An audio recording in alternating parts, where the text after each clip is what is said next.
Netflix, you don't need cable. Hop on YouTube, welcome to the hood table, where we chop up local and global events vocally. You don't really wanna miss out on these conversations. Just joke a little, laugh a little, get that wine in your system, fill your glass a little, expose current events, talk trash a little. You never know, these opinions might flash a little. They addicted to the content, got them binge watching. You don't like it, then you want invited, bet your friends watching in the house in your job parking lot before you clock in. I don't wanna miss a second of this HD content. Everybody think they got something to say, so it's an open invitation, bring it to the table. But if you come whack, just know we ain't buying in. We gon' probably turn your back until you sorry, try again. Yeah, welcome to the hood table. Hey, Shakira. You don't need cable. Yeah, welcome to the hood table. Come on in. You don't need Netflix, you don't need cable. Hey, Shakira boo, how you doing? How was your Easter? I hope you had a wonderful Easter. I hope everybody had a wonderful Easter. Hey, Felicia Fee, what's up, girl? Everybody enjoy their holiday? Did you guys celebrate Easter? Did you not celebrate Easter because of the virus? Was it another day, just another day? Or did you actually, get in the Easter spirit and celebrate the resurrection of Christ? Let me know. Thanks for tuning in, you guys. Make sure you hit the like button, share it if you like, share the video if you like, and of course, subscribe to the channel if you're not already subscribed. I want to know, first off, did you guys enjoy the biopic, the Lifetime movie, the biopic of the Clark sisters? That's what we're going to get into today. And then I'll let you guys know how I felt about it as well. I did think it was a good movie. But I don't know. I expected more. I just expected more. I don't know. I think their true story, their actual real life story, I think it deserved to be told. And maybe like of 3-4 day segments, I think the biopic just touched the surface of, their life, their musical careers, their ambitions. I did like the movie. But if y'all watch my pre-review of the movie, which I did, I think the morning, what morning was that? Saturday? Yeah, I did it Saturday morning, I think. My pre-review, I had told y'all some of the things that I was hoping that they would get into. One, for instance, was a couple of years ago when Denise's son Larry had took to social media and was requesting, the public to pray for his aunt Twinkie, who he said was sick or ill and, in the hospital. And then one of the other sisters, I guess he had got in trouble or got scolded for doing that social media live. And so somebody else that came out saying Twinkie wasn't in the hospital, she's not sick. And then Twinkie had came out on her own social media live or video claiming that she was sick, she was in the hospital, but now she's doing better. So it was a lot of different things that was going on with the Clark sisters, from contract issues to estate issues to Denise being shunned from the family. And it was a lot of things that we didn't see in the movie. Now, as far as like Denise, we did see how she was, frowned upon because of her, children born out of wedlock. She had 7 sons, and 3 of those sons were born out of wedlock. And being that they're from a very, very, very strict religious household upbringing, that Kojic life, very strict, especially when it comes to having sex or having,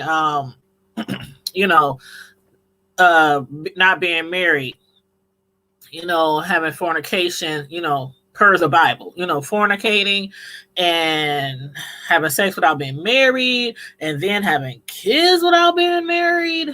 But so we're going to discuss the show and as it pertains to an interview that Denise or Niecy did on Larry King a year or so ago, almost a year and a half ago. And I kind of like pin the two against each other.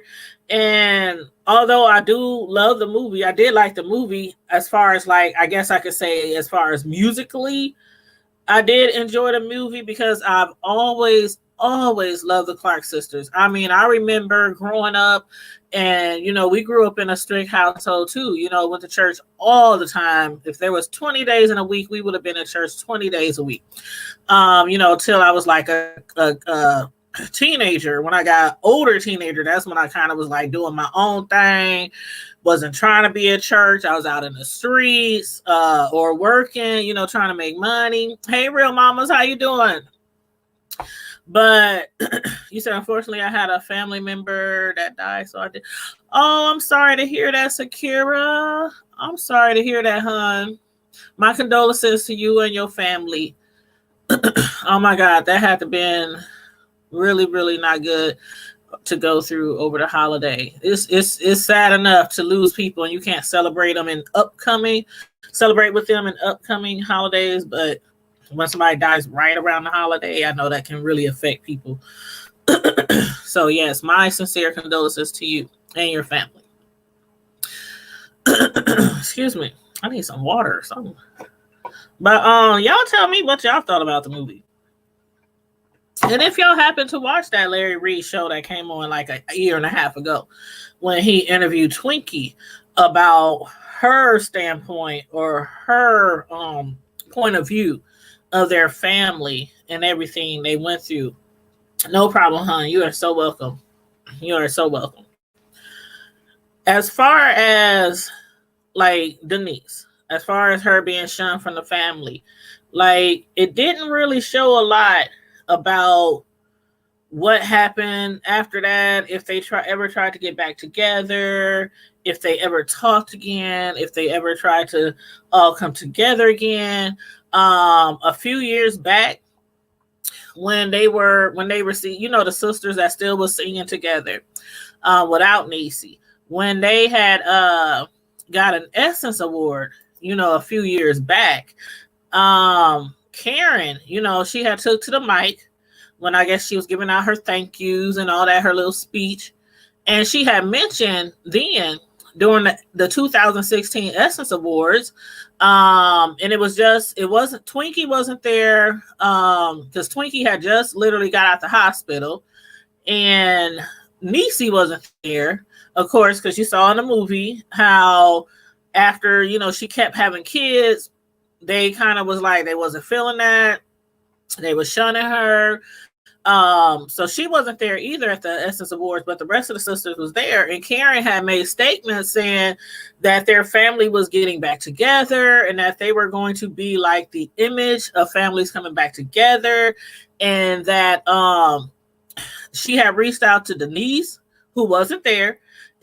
Karen said she had reached out to Denise and talked to her about coming back to the group and that they were going to come back together. They were going to put out some new CDs, blah, blah, blah, blah, blah, blah.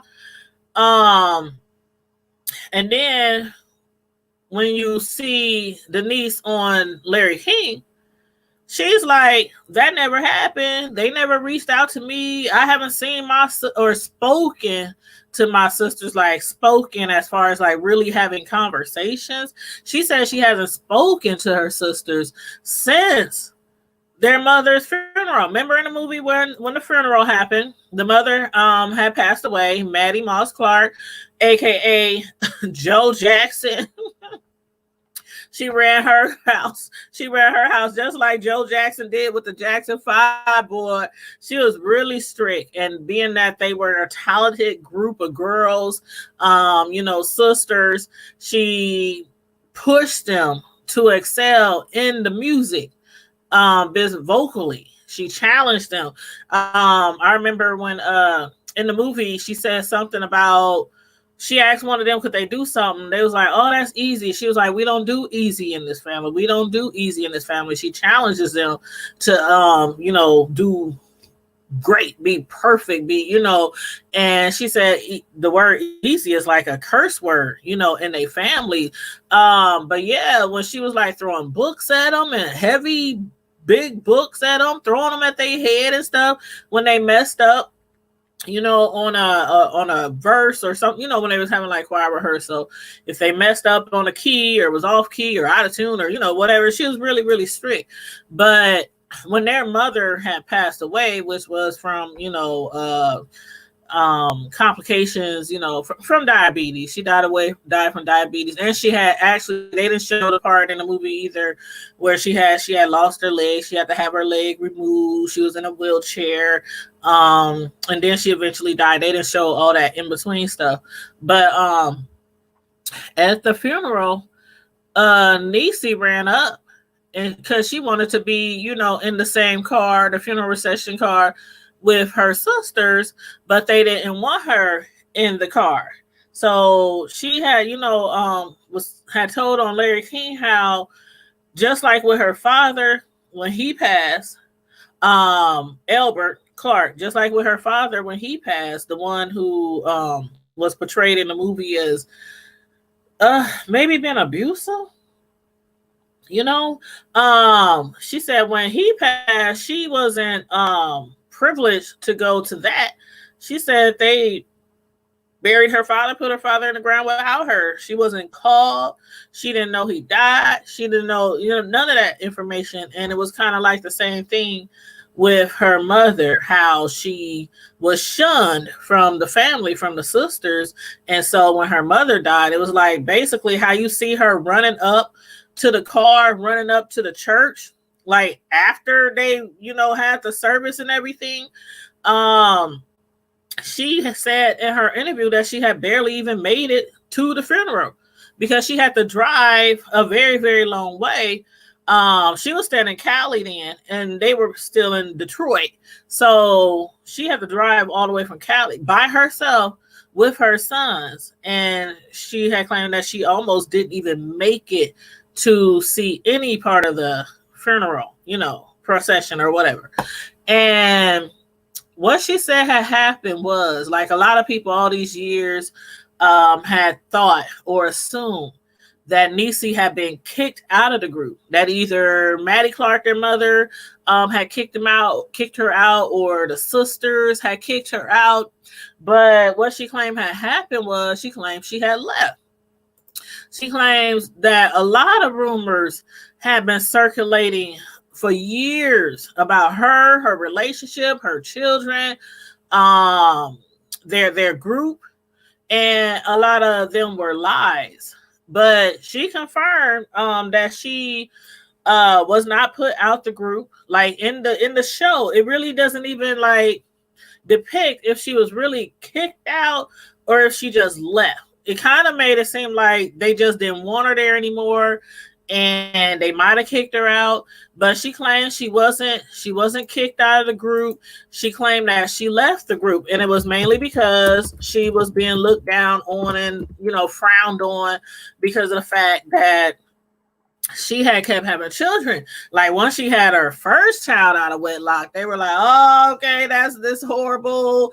The church is going to look at us like this. They're going to think we're not really, they aren't preaching at that time. But you know how it says, practice what you preach, especially if you're preachers and they find you in the bar or something like that. Like you're not acting as what you are singing, like what you're singing about, you're not acting in real life. And the main thing that their mother, Maddie Moss, the main thing that Clark, the main thing that she wanted the world to see or for their group to give off was that they were really religious, that they really believed in God, that they practiced what they preached or what they sang. So after the first kid, I think she was pretty much lucky to still be in the group. But then there came another kid. And you see how she's talking about, I'm pregnant, I'm about to have another baby, and whoop, whoop, whoop, whoop. Then she had another kid. So she had a total of 7 sons, but 3 of those she had out of wedlock. So she had 3 of those out of wedlock. And one thing they didn't mention also in the show was that one of the sons' fathers her that she had, I think that son would be 42 right now. But oh, and by the way, all her kids are 2 years apart, like almost exactly 2 years apart. All her kids, from the oldest to the youngest, which should be 34 right now, they're all 2 years apart. But one of her sons was actually she got pregnant by a bishop. A bishop. And she wasn't married. Now, they didn't say, well, she didn't say if the bishop was married, if the bishop was single, if they were having an affair, none of that type of stuff. She didn't go into details like that. So I don't know what the bishop's status was as far as single, married, divorced, whatever. I just know that she said one of her older sons is his father is a bishop. And her mother had found that out. And she claimed that her mother had found that out. Her mother was really hurt. She was already hurt that she had kids out of wedlock. But another thing that Niecy had mentioned was that as far as her sisters, I don't know, she kind of, if y'all see that interview, y'all let me know what y'all thought about that part. Like in the movie, it showed like the ladies didn't have no kids. Except for Niecy. Niecy was out there, she was having kids literally back to back because they were every 2 years. But she kind of made it seem like her sisters, I don't know if it was all of them, but she made it seem like in the interview, or made it appear like her sisters were also having sex, like committing fornication, the ones that weren't married, and that they might have possibly had abortions because they tried to make her get rid of the babies. They tried to make her get rid of the ones that she had out of wedlock, but she wouldn't get rid of them. She was like, these my kids. I'm having my kids, whether y'all like it or not. Y'all just don't have to deal with the fact that she's popping these kids out every few years out of wedlock. And she didn't want to have an abortion. But she had made a comment like, I don't know what my sister did with all their kids. And I was like, oh, shoot. I mean, she in the show, it really shows that she was I don't know, like an outcast of the family, kind of an outcast, because she wasn't living the life in the public that they wanted the public to see. But we unfortunately didn't get to see all of that displayed in the movie. And another thing, some of the things that like happened in the movie, like, okay, where it showed her father being abusive to their mother, and then when they tried to call the cops, they got slapped when they tried to call 911 to come to the house, and then he takes off and he drives off. And then kind of like after that, you don't really show, is like, what happened to the dad? What happened to the father? They obviously, if you know the story, they got divorced. They ended up getting divorced. But like it didn't really show that much in the show about that. But it was like she claims, now this is what Niecy claimed, that like, okay, if y'all saw the Unsung story, like, did anybody see the Unsung documentary? Unsung, they talk about people who aren't making music anymore, or it's kind of like a where are they now thing, if y'all don't know what Unsung is, but y'all probably do. But anyway, they were on an episode of Unsung, and on that episode, it was also said that their father was very abusive. And in the TV show, now I remember the daughters hearing from downstairs what sounded like their dad was beating up or putting his hands on their mom, it really didn't show exactly what he did to her. But in the unsung show, it said also that he was abusive. But Denise, she claims that that's not true in the unsung story. So she claims it wasn't true and that she had actually got upset with Twinkie because by then she wasn't, she wasn't talking to the sisters anymore when the unsung came out. She, matter of fact, said she didn't even know about the unsung documentary. So I wonder if she even knew about the movie coming out or the Lifetime movie. She said she found out about the documentary on unsung basically when the rest of the world found out. She watched the show with the rest of the world. She wasn't invited by Lifetime or any of the sisters to do the unsung story. She wasn't interviewed for the unsung story. So portions of, I guess, her life or things that happened between the sisters and them or their mother or father and them, it's her. It wasn't nothing that she had said or any interviews that she had said or anything that she had put towards the unsung story personally. So the story was definitely not told by her. Nothing in the unsung story was told by her. It was the rest of the sisters. So now that got me wondering, again, in the movie, did their father really abuse their mother or not? I mean, we did see how in the movie, this was back in the day. Her and her husband, her second husband, they were married in 1927. And I think divorced in 1973, if I'm correct. So they got married a long time ago. And you know how I was in relationships a long time ago. It's like the man ran the house. The man puts his foot down. If he don't see something running the way it's supposed to in his household, whether it's with his wife, whether it's with his children.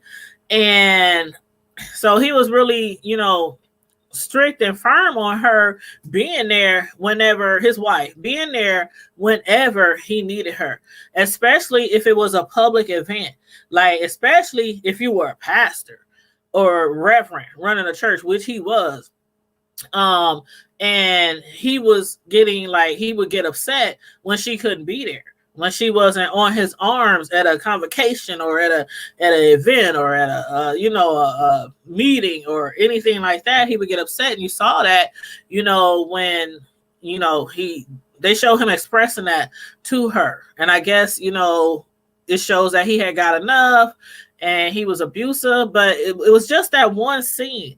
So they didn't show a whole bunch of different scenes with him being abusive here, abusive there, but they did show him hitting one of his daughters after they tried to call the cops. So I don't know if that happened from time to time.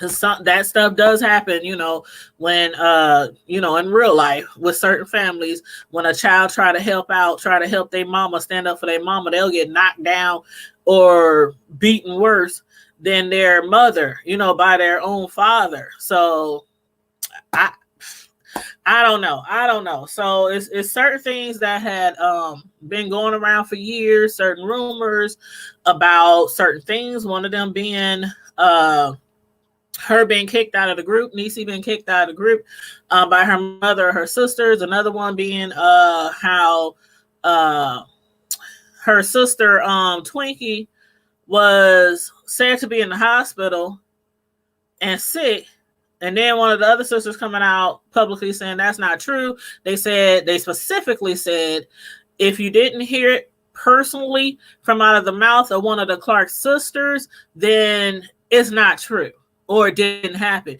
even though it came out of the mouth of their nephew Larry, which is Denise's son. He was the one who took to the internet and asked people to pray, for his auntie Twinkie, because she was in the hospital and she was sick.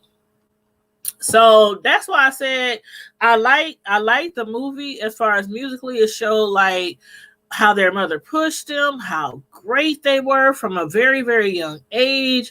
It showed how ambitious their mother was. Maddie Moss Clark. But for me, it wasn't like, I don't know, it wasn't like a full biopic. It seemed more to me like it was made to showcase more of how ambitious and talented their mother was as a choir director. I mean, did anybody else get that feeling besides me?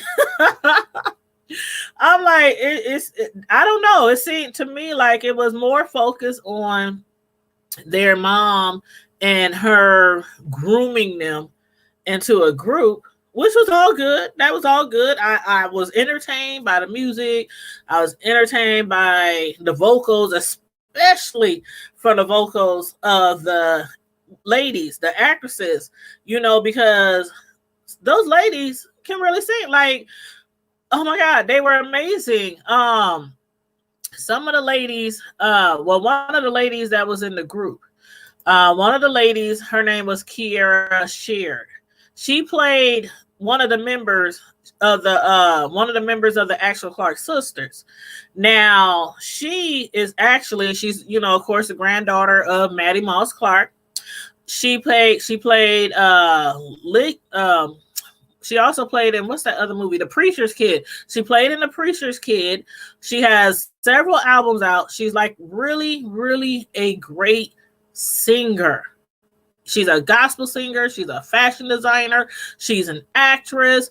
And she's the daughter of Karen Clark Sheard. So, she got her skills honest. She is very talented. So, they just didn't put together a group of women to like voice sing or, lip sing or anything like this. They actually sang in the show. And they were, they worked with the Clark sisters and to make sure they sound like the Clark sisters sound really came through their voices. So that part I really, really like, because in a lot of these shows, sometimes they might have somebody on there that can sing.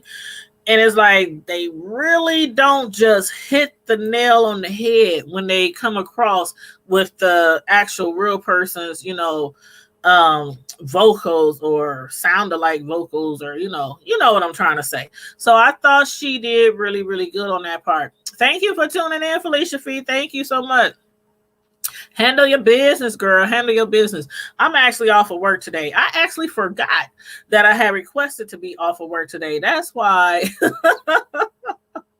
that's why I'm on here now. Because I would have reviewed the show yesterday, but yesterday was Easter and I was with my kids and stuff. So, we were cooking and everything else and watching movies last night on Netflix. And so I figured I would do it today after work. Then I woke up thinking, hold up. I always ask for the day off, the holiday before the holiday, the day off before holidays. So I went and logged on to my computer at home where I've been working, not just for the because of the Rona, but I've been working from home for years. So I logged onto my computer, pulled up my email, and then pulled up the time off section in our computer system. And sure enough, I was supposed to be off today. So, but then I'm also in training. Because I'm being cross-trained for another department that has been getting hit hard because of all the Rona claims, because, I work in disability.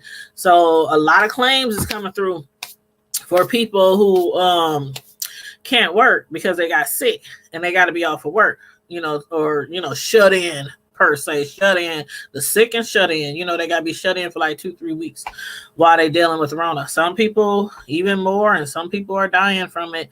And it's just crazy seeing all those claims. It makes it even more real when you work at a company like I do, where you actually see it like every day. Coronavirus. I'm like, damn. I didn't, but anyhow, so I'm off of work today and I'll go back tomorrow. But anyhow, I got sidetracked for a minute when she said she had to run. But thanks again for tuning in. I'll holler at you later. But so as far as the show, as far as the show goes, again, I enjoy seeing how she groomed the ladies, and it kind of reminded me of the Jackson 5. Like, it really reminded, and I totally see now why she was nicknamed Joe Jackson. You know, all these years she was nicknamed Joe Jackson because she, you know, she was a force to be reckoned with. Like, even vocally. I mean, her singing, her daughters can sing, her being an amazing choir director. She was a community choir director. I mean, they were amazing. They were amazing. And even Denise, you know, for a lot of years, people assumed that, you know, Twinkie was the one being dragged around a lot during conferences, you know, with Maddie Moss and her choir. But then Niecy has said that, you know, it was her who around the age of 12 or 13, you know, her mother would drag her along to these conferences, to different places where they had to sing and perform.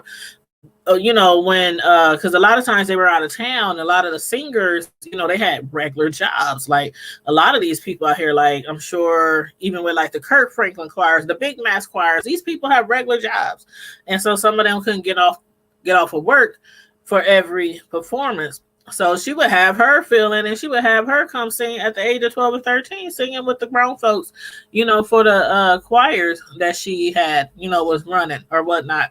So yeah, it showed their amazing talents. I was saying earlier that I have always loved the Clark sisters.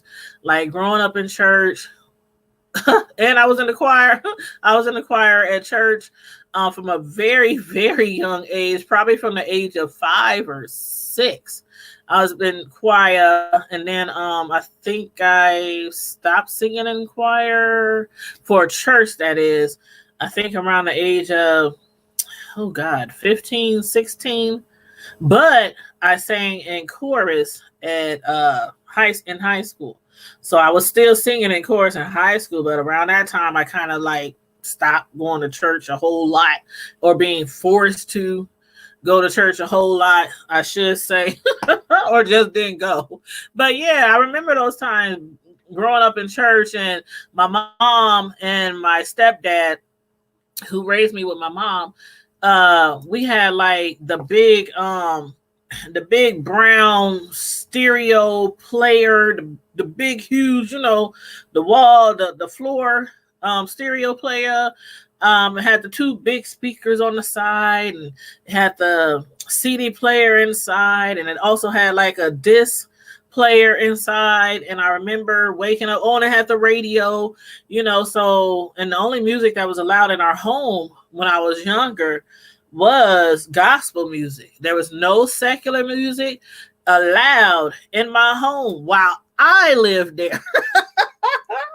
Now, once I left home, when I left home, I was still in high school, and I left home, my younger brothers still lived at the house. When they were younger, it was the same way, no secular music. But for some reason, after they got high school age, they were allowed to listen to secular music. They were allowed to listen to rap and stuff like that. And I used to be jealous. By then I was grown. I think I had a kid by then. My first son, I think I had him by then. And I would come over to the house, and they be in there playing their music in their room. They little, as my mama called it, the hippity hop. And I'm like, Ma, what is really going on around here? And she was like, I just be telling them don't be playing it too loud. I'm like, for real? And I couldn't play no Salt and Pepper. I couldn't play no Keith Sweat. I couldn't play no Johnny Gill. I couldn't play no New Edition. I couldn't play none of that stuff when I was living at home. But they get to play their Pac and all kind of stuff. And I'm like, man, that's some ish. But anywho, it is what it is.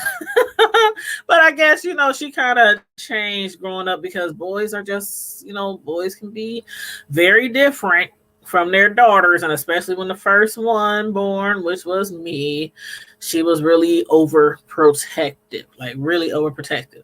But anywho, again, y'all let me know what y'all thought about the TV show. One thing, I was talking to somebody earlier today, and they was like, what did they say? Matter of fact, let me go over here.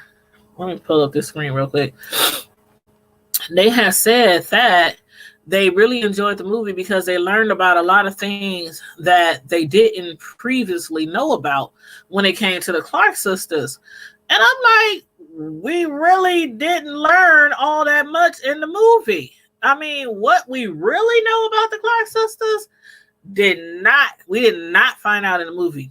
I feel like what we really learned in the movie was just how strong-willed their mother was, and how much of an awesome, incredible choir director their mother was. And their grind, their passion for music. I felt like we learned a lot of that. But as far as like their real life story, I think I kind of feel like I was hoodwinked a little bit. I really kind of feel like I was hoodwinked because I was just expecting so much more, from the show, the biopic. So again, I don't know, maybe I'm tripping. Maybe I shouldn't have expected more. Or maybe because I'm used to biopics, especially when it comes to musicians and singers, the biopics that's came out so far, it not only focuses on their talent and their drive to success or failure, but it also focuses a lot on their personal life. Like personal things that they went through. Like, for example, how Denise was saying in her interview that she didn't know about, she wasn't welcome at her mother's funeral. She wasn't even barely, like she said, she barely even made it there because she didn't know about arrangements or nothing like that. And because they weren't talking to her. And like with her father, now, remember, the Clark sisters might be called the Clark sisters, but all of the sisters' last name was not Clark because Maddie had been married twice. So her first husband is the father of, Jackie, and the father of their brother. They have one brother. So Jackie and Leo, their brother, he is by their father, Leo Henry Cullum Sr. So that was Maddie's first husband. The second husband, which was Reverend Elbert Clark, the one we seen portrayed in the movie, she married him in 1927. And that's when they had the rest of the sisters. That's when they had Denise Niecy. They had Elbernita, named obviously after her father, Elbernita, aka Twinkie, Dorinda, aka Dodo, and Karen Clark Sheard. So that's who was their father. So some of the things that Denise talked about in the interview was how she had a problem with Jackie, who actually wasn't a Clark, signing all kind of documents all the time, especially when it had to deal with like their mother after she got sick, when she tried to declare her, or had the courts declare their mother as incompetent, like other paperwork, like contracts, when she allegedly tried to they actually did. Twinkie was put into a facility, into a hospital for a month by Jackie. They said that Twinkie was put in the hospital against her will. That's not the time when Twinkie was in the hospital because, she had failed. She had broke her leg. It's alleged that Jackie was abusing Twinkie. And the reason why Niecy felt like she was abusing Twinkie because things started happening after Twinkie and after Denise stood up for their mother because Jackie tried to have her declared as incompetent. They had even went to court. And Jackie was with their mother, who was in a wheelchair, and Twinkie and Denise was on the other side. And the judge, who was trying to figure out if she was incompetent, was asking their mother questions like her name, her address, other stuff. And she was just blurting the answers out. Like, like she was talking like she had sense and like she knew everything that was going on with her. She just had no idea that Jackie had tried to get her declared to be incompetent. Like Denise, she had heard about her sister falling, Twinkie, and hurt her leg and everything. And she had got some papers in the mail. Her and her husband had got some papers in the mail about their mother and her estate. So she wanted to leave California to visit Detroit to check on her sister Twinkie, one of the ones that she was still, in contact with, and she didn't really have any major issues with, and she kind of looked after because her father had made her promise to her on his deathbed. Well, before he died, because she didn't know he had died or in a funeral or anything like that. They didn't tell her any of that, so she missed all the service and everything for her father. That's what she claimed. But she said before he died, he had made her promise that she would take care of Twinkie. That's what Denise said. So when Twinkie got hurt, and even before then, she tried to keep in contact with Twinkie. When Twinkie got hurt, she wanted to go visit her, but she also wanted to visit their mother because of the papers that she had received in the mail about her mother's estate. So when Denise and her husband came to Detroit to visit her mother, she asked her about the paperwork they had received in the mail from the courts of Michigan. And the mother, Maddie, she was like, "Oh, them papers, it's nothing. It's just, all my children, all 6 of my children, she wants them all to split her estate equally. All 6 of the children, the 2 she had before her in her first marriage, Jackie and Leo, and of course the 4 Clark sisters underneath. They all went by Clark because that was the group name, and because Maddie was married to Clark, to Elbert Clark, at the time the group formed, and that's why they were called the Clark sisters. Even though at the time the group formed, Jackie was a Cullum because of Maddie's first marriage. But anywho, so Denise left Detroit to check on her sister Twinkie and to check on her mother. Come to find out, her mother had no idea that Jackie was trying to declare her incompetent so that she could take total control over her estate. Their mother actually thought that the paperwork that was being sent out to the kids was alerting them that because, she was sick, she had diabetes, she had her leg removed, and, she all kind of complications. So they knew she wasn't going to be around forever, and she did too. But she had found out then at that time that her oldest daughter, because Denise is the oldest Clark sister, but Jackie is the oldest daughter. So the mother found out at that time that Jackie was taking control of her estate. Instead of all the kids having an equal control, Jackie was trying to declare her incompetent. So that's why I said, and they went to court and everything. And then also, Denise's son, Larry, was living with Twinkie along with Jackie's son. And Denise found out that Twinkie had been put into a hospital facility. And so she was trying to find out what's going on. Why is she in the hospital? Woo, woo, woo. Come to find out, she had been put in there against her will. And guess who was taking over her estate or her finances?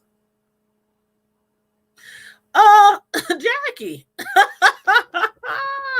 so Denise, she had stepped in also, and she was like, this ain't gonna happen again. It's the same thing that Jackie tried to do with Mama. Now she's trying to do it to her little sister Twinkie, and she was in a facility for a whole month, for 4 weeks. I'm like, and then Denise had allegedly, as far as the abuse goes, the reason why Niecy thought that Twinkie was being abused was because when Twinkie and them had, interceded with Jackie trying to declare their mother incompetent, and they took her to court and all that kind of stuff, Denise felt like, to get payback to Denise, the one they shunned all those years because of her kids, her 3 kids out of wedlock when they were a group. She felt like she was hurting Jackie. I mean, that Jackie was hurting Twinkie to get back at Denise, because Denise was like, I guess she was probably at the forefront of trying to make sure that her mother was not declared incompetent. So she thinks that she was abusing her and over medicating her and everything. And Twinkie had even said, when Denise got involved, that she didn't mind being given the medication that she's supposed to receive, but she does not want somebody else taking over her estate or over her finances and things like that. So that's why Denise stepped in again in that situation, just like she did with their mother. So that's why I say, I don't feel like, I'm not saying Lifetime did a horrible job or a bad job, because I did enjoy the biopic, but I don't think it was a biopic. I think it was like just a story of their mother's determination to make them the best female gospel group out there. That's what I feel like. I don't feel like it was really a bio of their life, if you know what I mean. I hope y'all understand what I'm trying to say. Because we did see how their life was, as far as their mother waking them up at the crack of dawn, some Joe Jackson style, waking them up at the crack of dawn with a whip saying, get in formation, get y'all butts up there in the living room, and we gonna practice this song that I just had come to me in a dream by the Lord himself. And them going town to town and all these different conventions and the tours, and we saw like their life as far as musically, just that part. But I don't know. That's just how I feel. And Real Mamas, you said some more juicy details. See, that's what I was saying, like, to who I was talking to earlier. I'm like, they were like, oh, I learned so much about the Clark sisters that I didn't know before. I'm like, what did we really learn besides, we already knew they was a great music group. We already knew they were talented. They were great vocalists. I felt again like we just didn't know how much their mother pushed them to succeed. That's all I feel like we really learned about in the TV show. But if you haven't seen it, watch it, because it's a really good movie. And I love me some gospel music. I love music, period. But I love me some gospel music. And if y'all didn't watch the interview that I did the other day with Douglas Edward, he is a music manager. He used to manage rappers, but he really now only managed like R&B and gospel groups and country groups. And he actually used to date, a lot of y'all know Waka Flocka, a lot of y'all know his mother Deb. He actually, way back in the day, he used to date the person I interviewed, the manager. He used to date Waka's mother Deb. So that's who I got to interview the other day. And he worked with a lot of famous rapper, famous singers, musicians. He's done a lot. So I interviewed him the other day about his company, about his music artist boot camp program, and we talked about gospel music and secular and all that kind of stuff. It was an awesome interview. So especially if you are interested in the music business, or you are up and coming rapper, singer, whatever, or if you are looking into being in management or starting your own label or anything like that, I definitely recommend you watch that interview. And in the comment section of the interview and in the description box, I put all the information for that manager, and his contact information, and also of this music group, this gospel music group that's from here in my town. I had actually interviewed the lead singer of that group like 2 weeks ago, because they were having a pre-CD release concert at my church that was coming up back then, like a few weeks ago. So I interviewed him like the night before the concert. They are going to have a tour starting soon after this, after this epidemic is over with. They're going to have a tour, and one of their first stops, of course, is going to be here in the hometown, and it's a red carpet event. They're going to have all kind of VIP sections and all that kind of stuff. And I will, of course, receive, I'm waiting for them to come in the mail now, my press passes, me and my photographer, the same lady who we got press passes for at the that huge tattoo convention in Iowa like a few months back.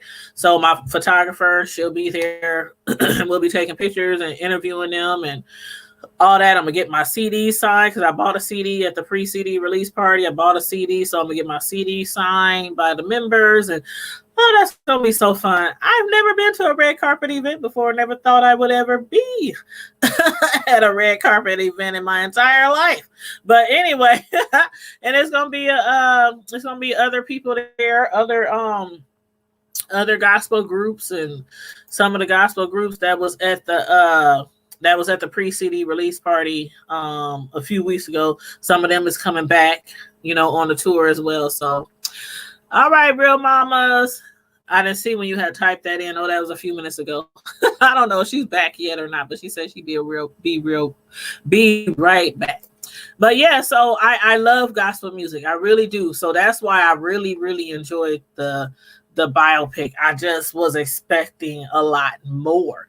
And like, they didn't touch on like Niecy having a baby by a bishop. Like one of the things, like, a lot of people still don't honestly know everything that happened between the Clark sisters and why they separated and why they have not got back together.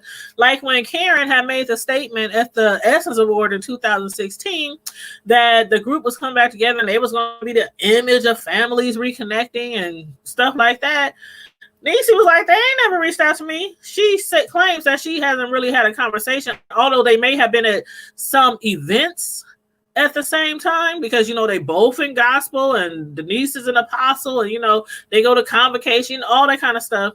They've been at events at the same time, but as far as like really truly speaking and having conversations, Niecy says the last time they really had a conversation was like that scene at the funeral of their mother. She was like, that was the last time they really had any civil conversations. So when Karen made that statement at the 2016 Essence Awards, Niecy said she was lying. She was like, she actually said to the public that she had reached out to me to rejoin the group. So one of the things that Niecy claimed why they haven't rejoined, or the group hasn't like made new music and all as the original group coming back together, was because she said there's so many lies and deception in the family, and she refused to live a life of lies, and she refused to fake the funk in front of the public, like like her children, when she had her children, and she left the group. For years, people assumed, or it was rumored, that she was kicked out the group. She wasn't kicked out. She left. One of the reasons why she left was not only because she had children out of wedlock that she was being shunned for. She said she was being disrespected. She was being mistreated. She said on tour, off a tour, during performances, outside of performances. She said all the way around by all of them, including her mother. She said she was being mistreated. And then when they found out that one of her baby daddies was by a bishop, that was like the icing on the cake. But yeah, she claimed she left because she couldn't deal with the lies, like her different things that she was that the family was going through, that the sisters were either covering up or they was giving off a fake hate. Like a lot of people had thought that one of their sisters was a nurse. Was a nurse. So during the interview, she was asked about the sister being a nurse. And they was like, that was Jackie. And they was like, she said, I am so tired of hearing that lie. She said that lie been around for years. And she said, I'm here to squash that lie. She was like, Jackie was not a nurse. She was never a nurse.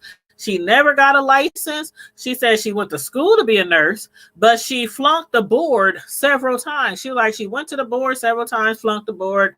She never was a nurse. Never. So that was, that was one of the lies that was going around, but it was many more. If y'all saw that interview, she let on a lot of things that she had experienced, with the family and in the Kojic community. And no shade against the Kojic, but I do know a lot of people who was raised Kojic, and I know a lot of people who are no longer Kojic, and I certainly understand why some people leave that community or that, religion per se. Again, no shade to the Kojic. I grew up Pentecostal, non-denominational. Sometimes the two can seem like they're along the same line sometime. But I remember one Kojic church I went to, and I was looked down on because I was wearing makeup. And that's when I used to wear makeup. I wear makeup now, but I only wear liquid foundation, powder, eyeliner. That's like what I normally wear now. But I used to be a Mary Kay rep, and so I used to have like the eyeshadows. I mean, makeup just beat to the guys, okay? Lipstick, all that kind of stuff, because I was trying to rep what I was selling. I had the big Mary Kay sticker on my back window, on my doors. I mean, I was really into Mary Kay, doing facial parties and all kind of stuff. So that's when I used to wear more makeup. And I was kind of at the church that I had, because I was hopping between churches then, and one of them was a Kojic. I went there a couple of times and I never went back. And I was like, they don't want you to wear pants to church. And I'm so used to wearing what I want to church. When I was younger, real young, my mother made me wear dresses and skirts and stuff. But then when she realized I was a tomboy, I couldn't even sit right in a dress. My legs would be gapped open. I'd be sitting there in church she'd be like, shut your legs, shut your legs, shut your legs. Then she started buying me what we call back in the day skirts or culottes. Some of y'all nowadays might not know what culottes and skirts are, the younger generation. But that's when she started having me wear, culottes and skirts, because I could sit with my legs open and nobody could see anything. But yeah, and after that, we started going to a church, and we could wear pants. And I was so excited because I could wear pants to church. And I'm I know some people look down on women who wear pants to church, but I've never been a dress wearing, skirt wearing girly girl like that. I mean, you see how my makeup is now? Only really beat my face with makeup and all that kind of stuff was when I was selling Mary Kay. I'm really not that girly into that kind of stuff, So, and I think even now I probably have one or two dresses in the closet. I just don't wear dresses. And those dresses would come from my bestie, who now doesn't live in Omaha anymore. She moved to Florida a couple years ago, but she would buy my dresses because she would like to see me in a dress. And I'm I hate it. And I would wear the dress just to satisfy her. Then they be up in the closet. I need to get them things to the Goodwill and give them away to somebody. But hey, Just Lovely, you said you still Kojic. Yeah, I know several people who are Kojic and still go to Kojic churches. Matter of fact, one of them is one of my god sisters. She goes to a Kojic church, and I ain't gonna say her name, but she actually is a wonderful, excellent singer. I mean, used to be in a gospel group and everything when she was younger. And she was requested because she wear pants a lot too. She's like tomboyish, like I am. And she would wear pants a lot to church. But once she joined the choir, it was all good for a minute with the pants. But then she was told that she couldn't be in the choir if she wouldn't wear a dress or a skirt. And she was kind of convicted because she was like, I like wearing my pants. And it wasn't like she was showing up in jeans looking, she would be with nice shoes, heels, hair done. She's a girly girl, but she still is tomboyish. But she would be looking all cute, all cute things in her pants or her pants outfit or suit or whatnot. And she really loves gospel. She really loves to sing gospel. She loves being in the choir.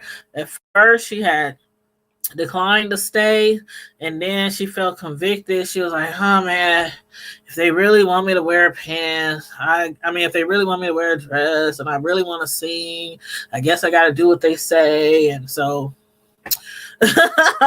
she was like, I'll wear a dress or I'll wear a skirt. You said from birth and still under the same bishop. That's awesome. I'm not in the same church that I was in from birth, because actually literally from birth, I didn't start going to church till I was probably 4 or 5. My mother did not, she went to church when she was younger, when she lived with my grandma, when she was younger. But when my mother got on her own and then had me, we stayed by ourselves. She was a single parent, for a while till she met my stepdad. And so we never went to church. I remember like it was yesterday. We had lived in the projects. One of the projects here in Omaha, Nebraska. It was Pleasant View East. For those of y'all from Omaha, it was the gas station that used to be called the Gin. Back in the day, by the old Head Start up there on the hill. We stayed directly like catty corner to the Gin. And so there was this lady who would come by every week and knock on my mother's door and would give her a tract. Most people in church know what a tract is. Or if you ever had a Jehovah's Witness knock on your door, it wasn't like something like that. It was like a tract with their church information on it and kind of like an invitation to their services. And my mother would always decline. And at that time, I was young. I was like 4 or 5. And the only time I left the house, if it wasn't with my mother to go shopping or to our family's house or grandma's, it was at that time to go to Head Start or kindergarten, because I can't remember if I was 4 or 5. But I didn't go to church. So I didn't know what church was. I didn't know why this lady was coming to our house every day, talking to my mama and, trying to get her to go someplace. But then one day, I don't know if it was because of the pressure from this lady constantly knocking on her door. And it wasn't just her door. The lady would go through all the projects and ask people, did you know Jesus? Do you believe in God? Are you saved? You know how they do.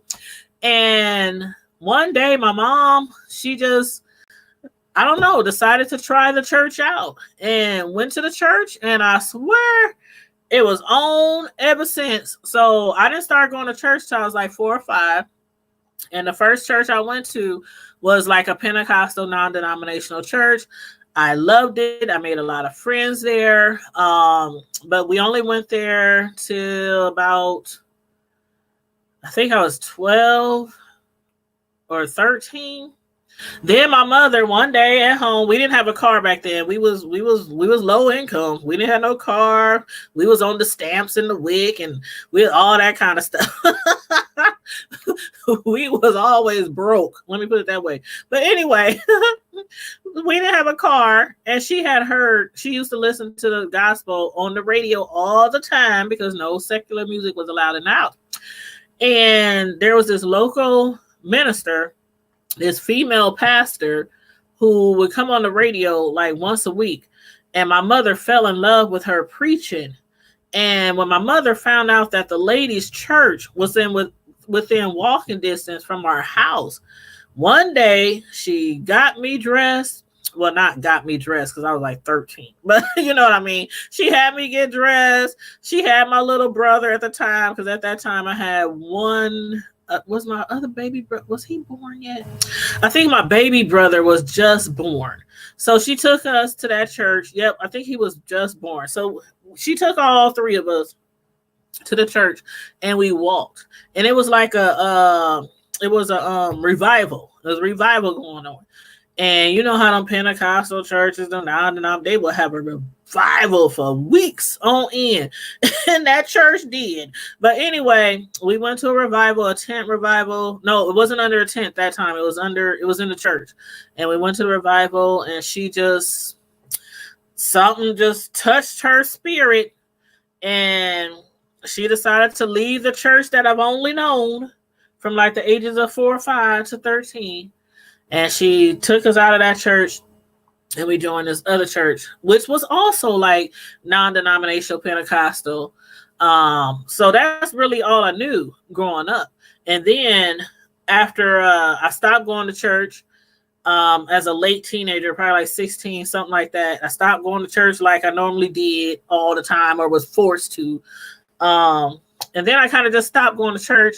And then I didn't really get back into church till I was I think that was like around the time my first son was born. So I was probably 22, 23-ish, something like that. I went to church again. I went back to the second church that my mother had put us in. I started going there for a while. Then I hopped around to another church. Then I hopped around. I didn't really have a church home for years. And sometimes I went to church, and sometimes I didn't go to church. And then a couple of years ago, I started visiting this one church. As some of y'all know, I used to dance on a hip hop line dance team. And one of the members belonged to this one church. Now, she had belonged there since birth. And she had invited me to her church, and I was visiting their church off and on for like a little over a year. And it's Baptist. And that was my first time really joining a Baptist church. And I liked it. I enjoyed it. I couldn't even really tell the difference between what I was used to. I mean, it was the same fire raising, brimstone preaching. I mean, people shouting and catching the spirit and all that, you know. The choir was lit and still lit. Matter of fact, my friend who I met on our dance team, she is the choir director. So, I mean, the choir was lit, and I don't know, after like a year and a half, I was like, why am I just still visiting this church? I might as well join. So I joined the church. So now I belong to a Baptist church. And like I said, I really don't see a big difference between that and what I grew up in. So, and I know how some people is. I would never go to Kojic. I would never do Baptist. I would never do, you know, certain people just, they really like setting their ways when it comes to, you know, their religion status. But me, I kind of just hopped from church to church till I found somewhere that I felt comfortable. So that's what I did. So yeah, and of course, you know, because of the epidemic that's going on right now, some people are still going to church. Some people are not going to church. Me personally, I prefer to watch it live. Our church goes live every Sunday. They also go live from Bible study. So, matter of fact, I saw another member of our church the other day. Where was I at? I was at some store the other day, and I saw a lady. I was like, oh, hey, I ain't seen you in a while. She ain't seen me in a while. And she was talking, and she was like she had talked to the pastor the other day and told the pastor, she feels like she needs to stay home and just watch them live, like some of the other members are. A lot of members across the world are watching church live from home. So she was like, when this is all over with, I'll be back in my pew, where she sits all the time, and I'll be back in my pew where I normally sit all the time with my sons. But yeah, so yeah, a lot of people are doing that these days, watching church live via Facebook. That's how I watch mine, live via Facebook. So, but yeah, so you guys, that's my take on the movie, the biopic, the Lifetime show, the Clark sisters, and I love them all. I mean, they're truly all together, they are amazing. But even after Niecy left, I mean, they still sound good. They still sound great.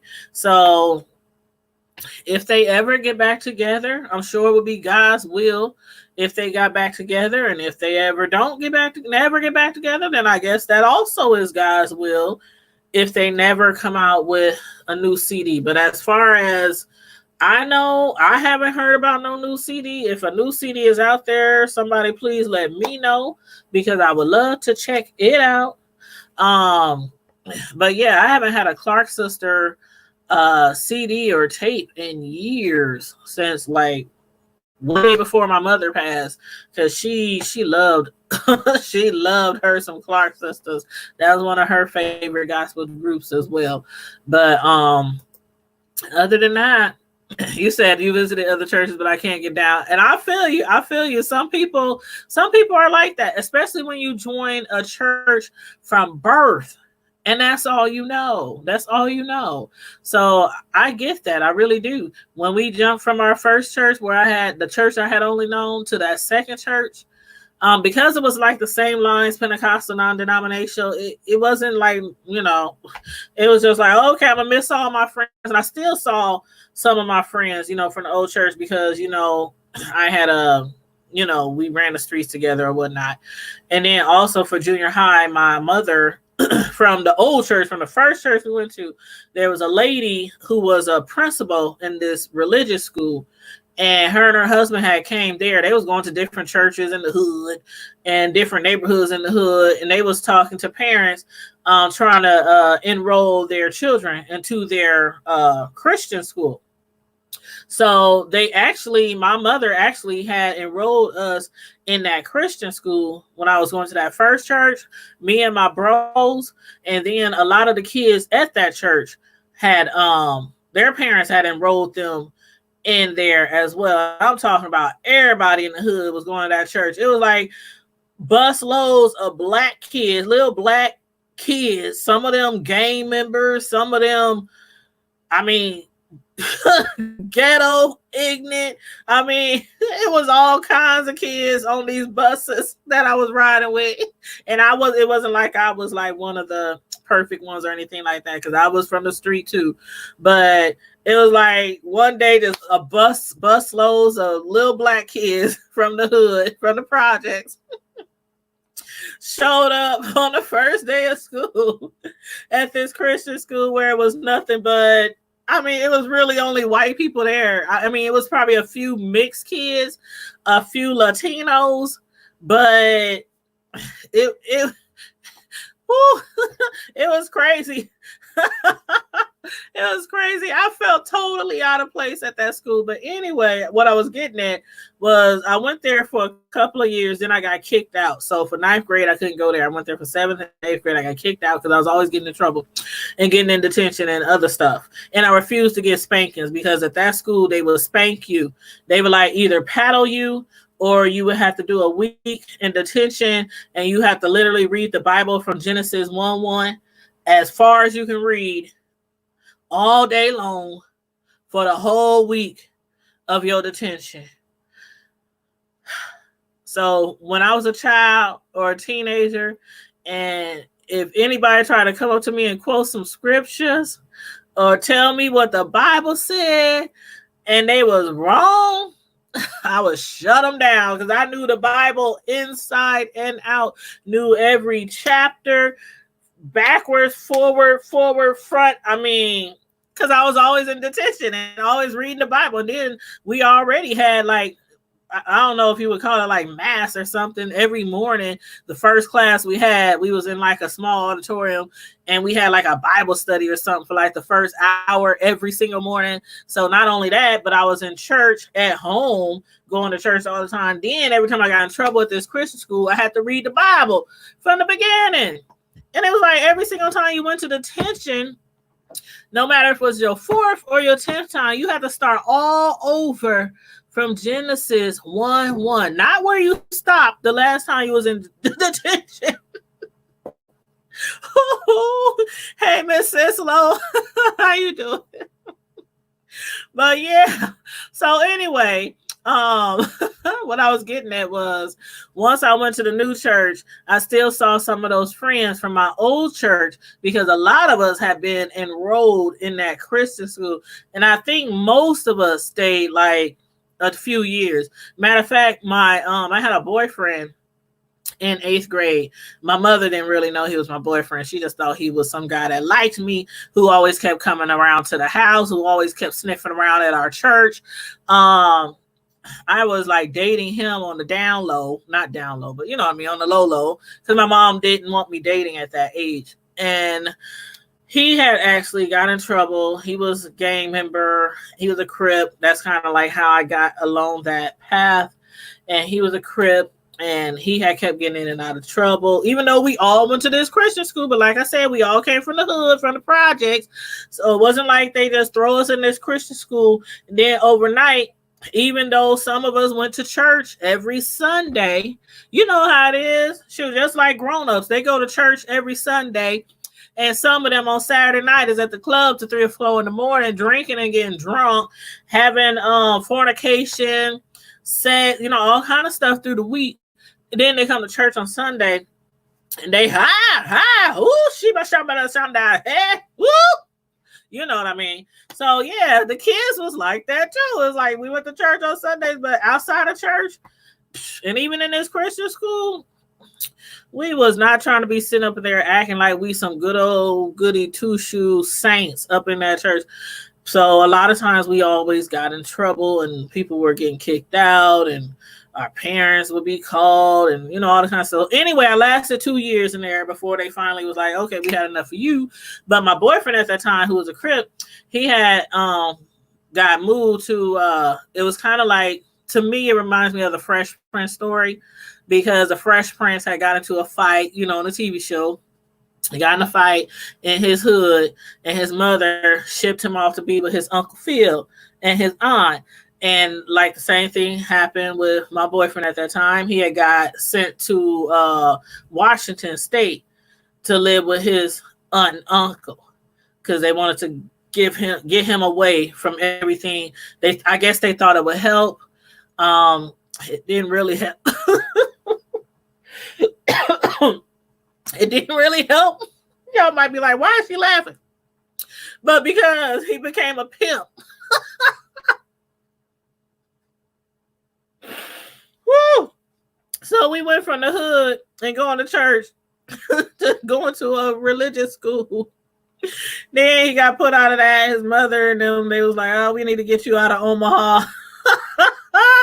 So they sent him to live with his aunt and uncle in Washington, and he became a pimp.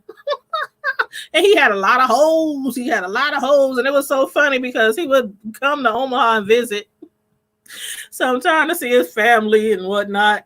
And he would bring like some of his worker girls because I guess they were his bottoms, or I don't know what they call them, but they would come here and they would do a little work while he was here.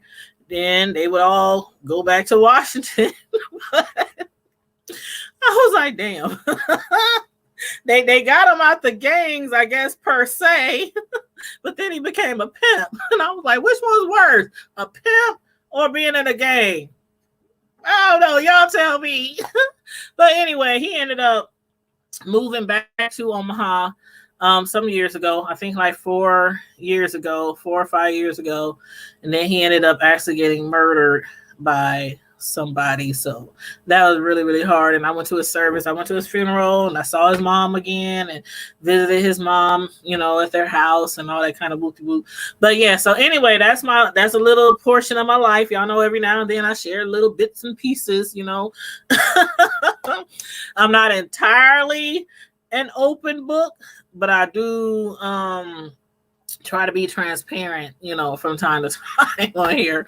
But yeah, you said my sister shout every week. I just look at her like, just lovely. You know what?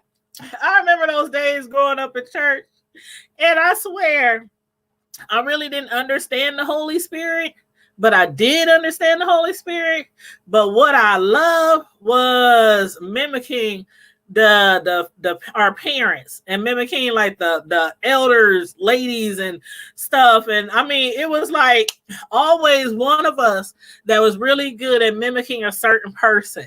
Like we had this certain usher, I can't remember his name, but I mean, he had, every time he got in the spirit, he would shout and jump up and down, and his legs would look like he was running, like in slow motion. He would kick his legs up really high behind him, and he'd be like running in place and shouting. And his arm, I remember he was so tall and skinny, his arms were so long, it seemed like he would touch the roof every time he jumped up and down in the church.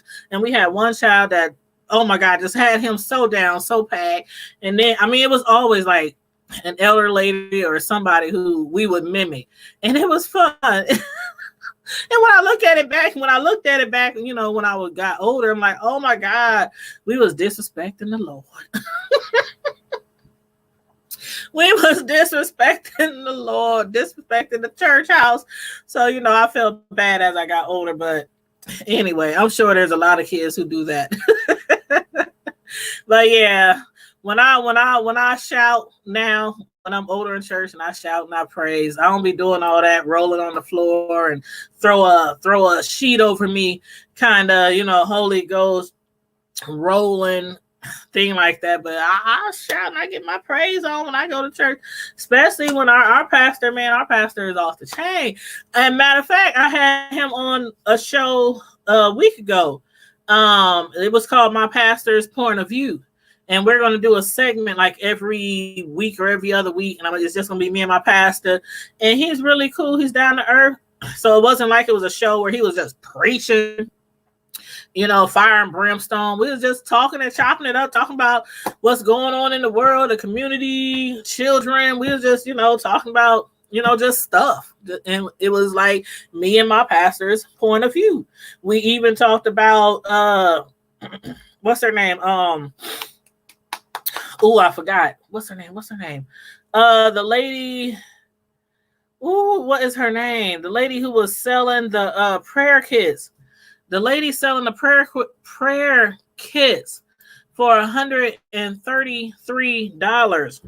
Hold on. I cannot remember her name right now. Somebody help me out. Matter of fact, I'm gonna look in my on my Facebook. What is her name? We played church in our house. Oh, we used to play church and used to play house when we was younger. I look back at some of the stuff we used to do when we was younger. I'm like, man, we was crazy. We would play house like one of my husbands would be like my cousin, and we didn't do we didn't do house stuff. We would just be cooking and putting kids in the bed like some of the younger kids and pretending like we changing their diaper and feeding them and, stuff like that. But yeah, we used to play house. We used to play church at home. We'd be at the house shouting. Somebody be reading the Bible. We did all kind of stuff when we was growing up, but it was fun. But yeah, Juanita Bynum. She started selling some prayer kits like a week ago, like when everybody started getting really hard with this epidemic. And she would have posted on her Facebook page prayer kits that included like a prayer cloth or a handkerchief and a bottle of water and I don't know, something else. You got a prayer kit? No, you got a prayer shawl, a prayer handkerchief, a bottle of water, prayer oil, and a t-shirt for $133. And she was receiving a lot of backlash for that. So on the show I did with my pastor like a week or so ago, I had asked him, I said, how do you feel about that? And he didn't really shade her, because he's a pastor. He's like, I'm not going to shade another pastor. But he said, I wouldn't do it. He said, in this time and day, when people are losing jobs and they need money and people is in the unemployment lines and making payment arrangements with their car dealerships and mortgage bankers and stuff like that, this is a time where we need to be giving to people and giving to the community. So that was his thoughts. We was, laughing and joking about it, but anywho, I just was, letting you guys know that it wasn't like the show I did with my pastor was him just preaching, because he does that in the pulpit.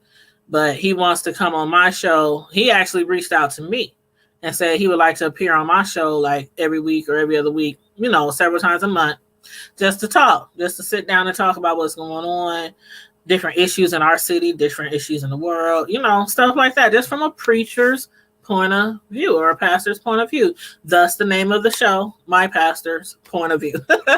So if y'all want to check that out, I did our first video about a week or so ago, and it was called My Pastor Rollison's Point of View. But yeah, so I pretty much been in church all my life, so I know a lot of the traditions, and I know a lot of things happen in church and then outside of church. Some of the things that happen in church are just like the things that you would expect to happen in the world, per se. Like in the case of Denise Clark, how one of her sons, she got pregnant by a bishop, 3 kids out of wedlock.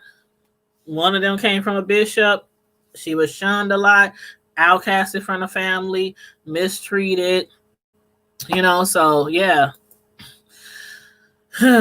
Churches on the outside is not always what they appear to be. So I learned that personally growing up. You said no, man, Juanita just wrong for that. I mean, me personally, I thought it was wrong. Well, I thought it was bad timing. Like my pastor agreed. He said he thought it was bad timing too. Any other time, sell whatever you want to sell. A prayer cloth, a prayer hanky, a prayer bottle, holy oil. Sell what you want to, but I think it was bad timing. Just bad timing. And so she got a lot of backlash on that. But I still think she's selling them. So, some people, it's kind of like these stores out here. You can't find gloves, and you can't find masks, and you can't find tissue, and you can't find bleach, and all these different things that you can barely find in a store. But if you go online, you can find it on there. You might have to pay $200 for 5 masks. You know what I mean? So some people looked at it like you taking advantage of the unfortunate. You know what I mean?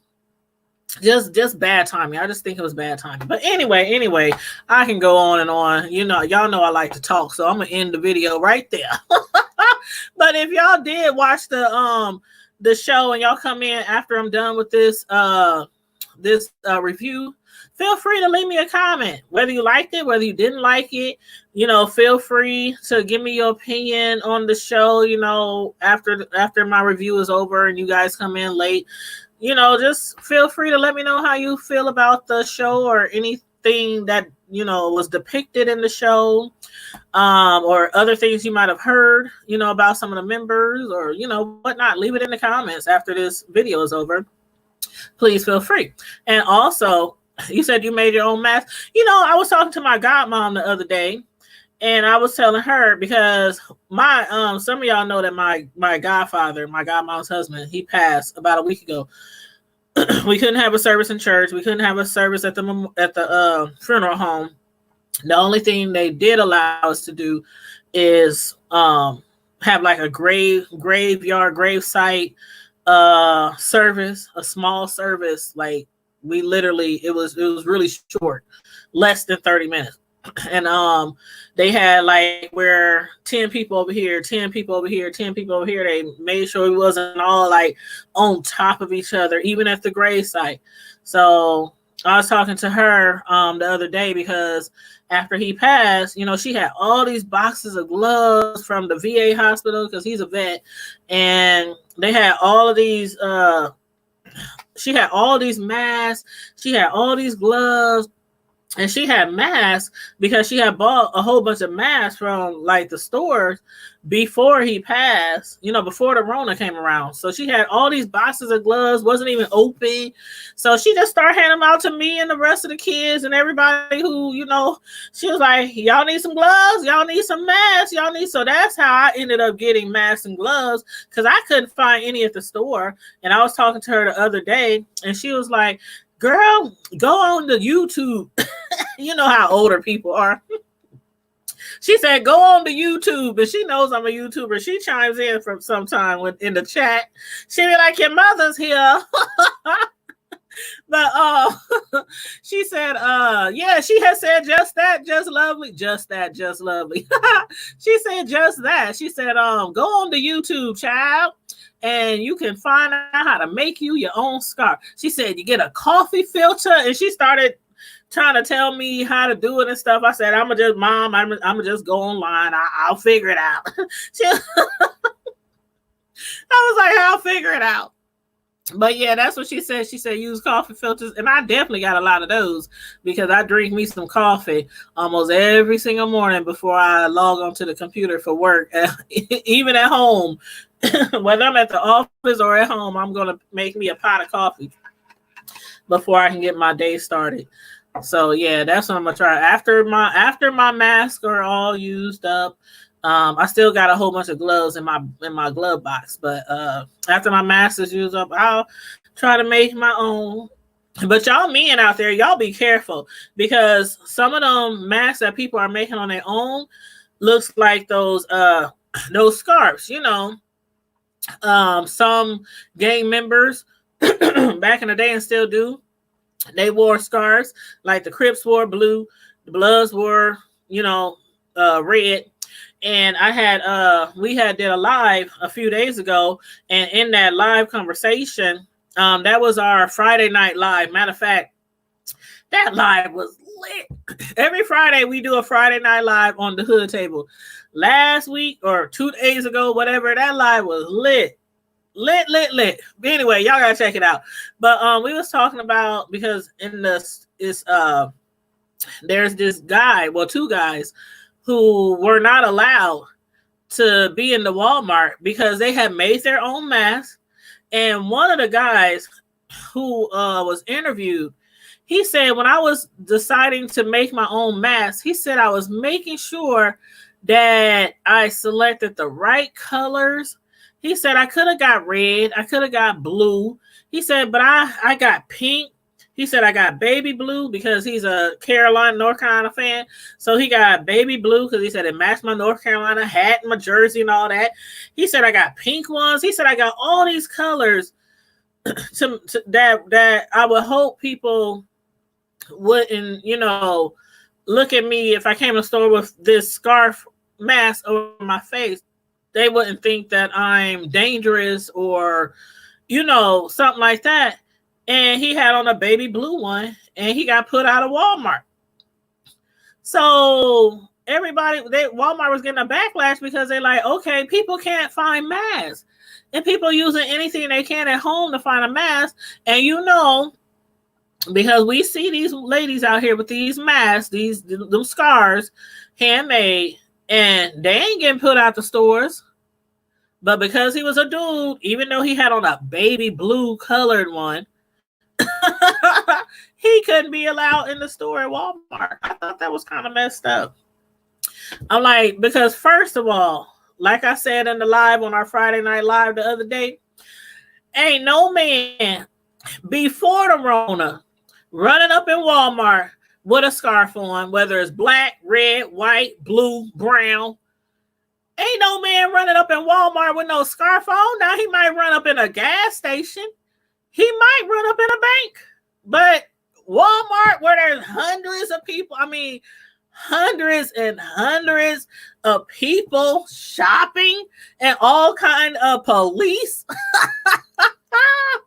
I'm like, ain't no man running up in Walmart with no baby blue or any color homemade scarf on trying to rob Walmart. So for them to put him out the store because he had a homemade mask on, and they I guess they claimed him as he looked threatening or something like that, I would sue Walmart. I sure would. I sure would, because if he is going through that and he can't make a homemade mask when we can't buy them at the store and go shop at Walmart, then you know it's going to happen again and again and again and again to the men. So yeah, he needs to make a statement and make it loud and clear. You said we already had two fools go up in the store with their masks on and rob them for cigarettes and lottery tickets. See, that's what I'm talking about. Most people who are going to rob somebody, they going to do it at a gas station. They're going to do it at a small establishment. A small establishment. It's too many people up in Walmart for you to be walking up in there talking about, give me all your money. Like, somebody going to know you, first of all. They be like, look, is that little Ray Ray over there trying to rob Walmart with his baby blue scarf on his face? I don't know. And see, that's what they need to do here. I mean, not just here, but because that situation didn't happen in Omaha. I can't remember where it happened, but they do need to change that, where people can walk up in the Walmarts and the grocery stores with a mask on. He was shopping. He had a grocery cart. He was getting groceries. So I thought that was messed up. I'm like, wow, I done heard it all now. But yeah, they need to suspend that. I mean, at least for the meantime, at least until they can get more masks out into the store. And I don't even think that's going to happen anytime soon, because most of the masks and gloves can only be ordered from healthcare facilities. So, and matter of fact, one of my friends had went to Costco, I think like a week ago, and they were trying to look for masks and stuff. And they said, we ordered them, but only for healthcare facilities. So, but anyhow. But anyway, I want to thank everybody. We done jumped on different subjects after my review, but I'm glad some of y'all stayed in to talk and chop it up with me. And I hope everybody enjoyed the review. You said he left his cell phone on the counter. Was it open? Y'all should have went in there and changed his code. Oh, but you probably can't do that, because when they ask you to change the code, you have to enter your code before you can change the code. So that wouldn't work. But yeah, I would have got some of his pictures or something out of there. Called his baby mama, a prank calling her, talking about, this is other girlfriend. We got a baby on the way. Oh Lord, that's not right. But anywho, thanks everybody for tuning in to my review of the Clark Sister. The Clark Sister movie. Thank you so much for tuning in. Make sure you guys, if you forgot to hit the like button, and you probably forgot, because I know you wouldn't purposely not hit the like button, but if you forgot to hit the like button, please make sure you hit the like button before you back out of this video. Share the video, please. And of course, again, subscribe to the channel if you are not subscribed. Thank you so much. I appreciate it. And have a good day. Deuces.